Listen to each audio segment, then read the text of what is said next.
महिलांनी स्वतःच्या पायावर उभं राहणं खूप गरजेचं आहे. वस्तू किंवा जे प्रोडक्ट तयार करतो ते तिथे फोटो ठेवायचे त्यातच, आणि मी माझ्या अनुभवावरून सांगते. तुमच्यापैकीच मी एक मिडल क्लास घरातली गृहिणी आहे, तर मी माझा स्वतःचा छोटासा बिझनेस चालू करू शकते, तर तुम्ही सुद्धा करू शकता. जय श्रीराम मैत्रिणींनो, स्वागत आहे तुमचं माझ्या युट्यूब चॅनलवरती, ज्याचं नाव आहे मराठी ब्लॉगर प्राजक्ता. तर आज मी तुम्हाला सांगणार आहे बॅग स्टिचिंगसाठी कुठले मटेरियल लागतात आणि मी कुठले यूज करते, आणि कमीत कमी खर्चामध्ये तुमच्या बॅग कशा स्टिच करून होतील आणि तुम्ही कसे सेल करू शकता. तर मी ज्या बॅग सेल करते किंवा स्टिच करते त्या बॅग मी खूप कमी खर्चामध्ये स्टिच करत असते, कारण आपण मिडल क्लास असतो, त्याच्यामुळे आपण जास्त खर्च करू शकत नाही. त्यामध्ये रबर शीट किंवा फॉर्म किंवा नॉन व्हेन हे खूप महाग येतात, आणि आपण आजूबाजूच्या खेडेगावात राहतो, त्याच्यामुळे आपण इतका खर्च करू शकत नाही. जे शहरात राहतात बायका त्या याच्यामध्ये खर्च करू शकतात, कारण शहरामध्ये खूप सेल होतो याचा, पण खेडेगावात नाही होत.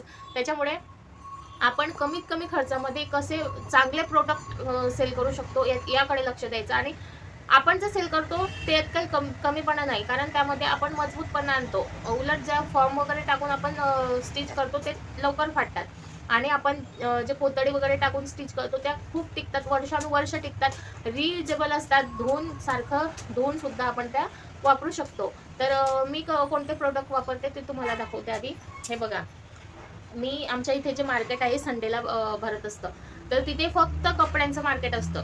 इतके कपडे असतात की ढीग लागलेला असतो कपड्यांचा. मी तिथूनच कपडे आणत असते. तर खूप स्वस्तामध्ये कपडे मिळतात. 10-10चे तुकडे असतात. 30 रुपये मीटर प्रमाणे कापड असतात, किंवा 40 रुपये मीटर प्रमाणे कापड असतो. याच्यावरती नसतो.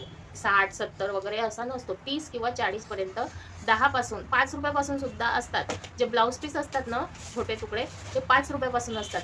तर एवढे तिथे कपड्यांचे ढीग लागलेले असतात. तर हे बघा, असे मी कपडे तिथून आणत असते. मी आधीच्या पण व्हिडिओमध्ये दाखवलेले होते, पण तुम्ही तो व्हिडिओ बघितला नसेल म्हणून मी हे परत तुम्हाला दाखवत आहे. हे बघा, हे असे कपडे मी 10-10 रुपयाचे तुकडे आणत असते. हे बघा हा, आणि हा खूप मोठा कपडा आहे, खूप मोठा आहे. तर हा पण मी 10 रुपये मीटर प्रमाणेच आणलेला आहे. इतके स्वस्त कपडे मिळतात तिथे की आपण कमीत कमी खर्चामध्ये करू शकतो. तर तुमच्याकडे पण असं मार्केट असेलच, कारण प्रत्येक ठिकाणी कपड्यांचं एक मार्केट असतंच. तर तुम्ही त्याची माहिती काढा आणि तिथून कपडे आणा. हे बघा, हा पण खूप मोठा कपडा होता. यातून मी एक बॅग शिवलेली. आता माझ्या मुलीसाठी मला यातून ड्रेस शिवायचा आहे, कारण तिला हाच कपडा आवडलेला आहे. ती सारखी माझ्याजवळ आणून देते, मम्मी मला याचा ड्रेस शिवून दे. तर मी तिच्यासाठी एक ड्रेस स्टिच केलेला होता, पपलम टॉप आणि प्लाझो पॅन्ट. तर त्याचा व्हिडिओसुद्धा मी अपलोड केलेला होता. तुम्हाला जर मुलगी असेल तर तुम्ही तो व्हिडिओ नक्की बघा. खूप छान दिसतो ड्रेस. आमच्या इथे सगळ्यांना तो ड्रेस आवडलेला आहे.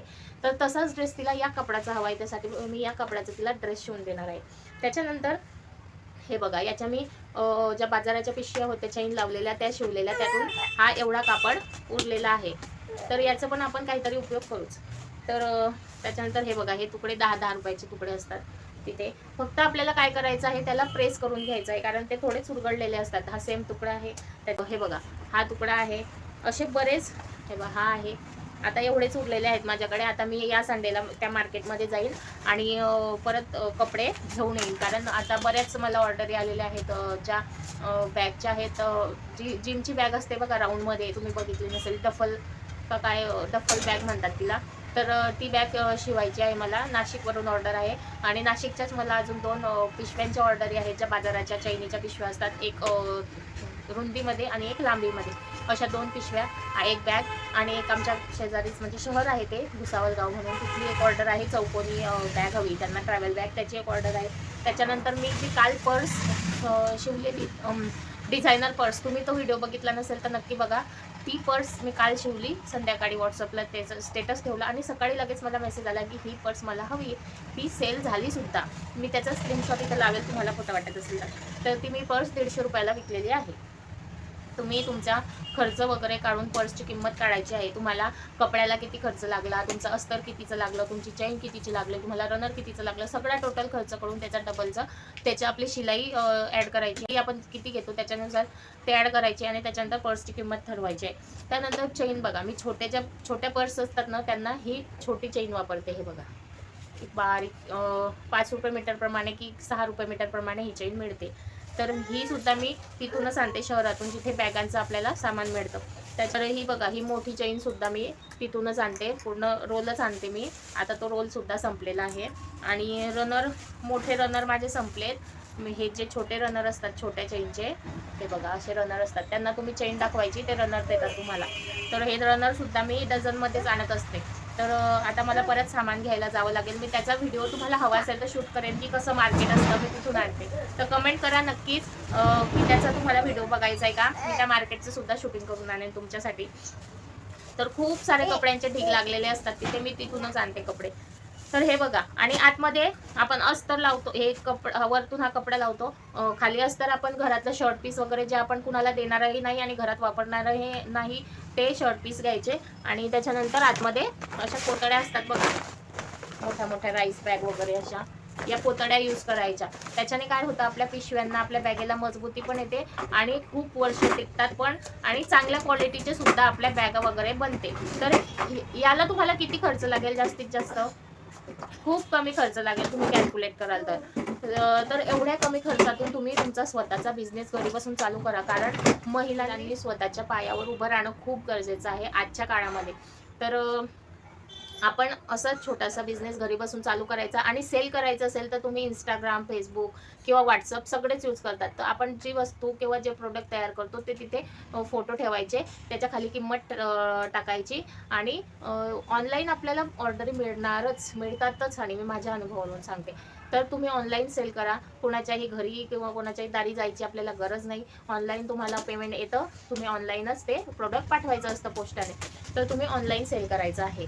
अशा प्रकारे तुम्ही तुमचा छोटासा घरी बसून बिझनेस चालू करू शकता कमीत कमी खर्चामध्ये. तर अजून तुमचे काही प्रश्न असले तर तुम्ही कमेंट नक्की करा, मी प्रत्येकाच्या कमेंटचं उत्तर नक्की देईन. तर कमेंट नक्की करा, कारण तुमच्यासारखीच मी आहे, तुमच्यातलीच मी एक आहे असं समजा, आणि तुमचीच मी मैत्रीण आहे असं समजा. तर तुम्ही नक्कीच मला कमेंट करा तुमचे काही प्रश्न असले तर. कारण तुमच्यापैकीच मी एक मिडल क्लास घरातली गृहिणी आहे. तर मी माझा स्वतःचा छोटासा बिझनेस चालू करू शकते, तर तुम्ही सुद्धा करू शकता. मी जर 2 मुलं सांभाळून एवढं सगळं करू शकते, तर तुम्ही सुद्धा करू शकता. तुमच्यामध्ये फक्त जिद्द आणि आत्मविश्वास हवा. तर तुम्ही नक्कीच प्रयत्न करा, तुमच्यात सुद्धा इम्प्रूव्हमेंट होईल. आणि बॅक स्टिचिंग येत नसेल तुम्हाला तर तुम्ही हळूहळू प्रॅक्टिस करा. आधी घरी शिवून बघा, तुमच्या स्वतःसाठी शिवून बघा. मी पण आधी तसंच केलेलं आहे. मी घरी आधी स्वतःसाठी आधी पिशव्या किंवा बॅग्स वगैरे शिवल्या, त्याच्यानंतर माझ्या कामाला फिनिशिंग चांगली आलेली आहे. तर तुम्ही तसं करा. त्यानंतर तुम्ही दुसऱ्यांसाठी प्रोडक्ट तयार करा. जेव्हा तुम्हाला वाटेल की आपल्या बॅगेला पूर्ण फिनिशिंग येत आहे, तेव्हा तुम्ही तुमचं प्रोडक्ट सेल करा. तर कसा वाटला आजचा व्हिडिओ कमेंटमध्ये नक्की सांगा, आणि कमेंट नक्की करा. जो कोणी गृहिणी हा व्हिडिओ बघत असेल त्यांनी कमेंट नक्की करा, आणि लाईक सुद्धा करा तुमच्या या मैत्रिणीसाठी. तर चला भेटूया पुढच्या व्हिडिओमध्ये एक नवीन वस्तूसोबत, एका नवीन क्रिएटिव्ह गोष्टीसोबत. तोपर्यंत जय श्रीराम.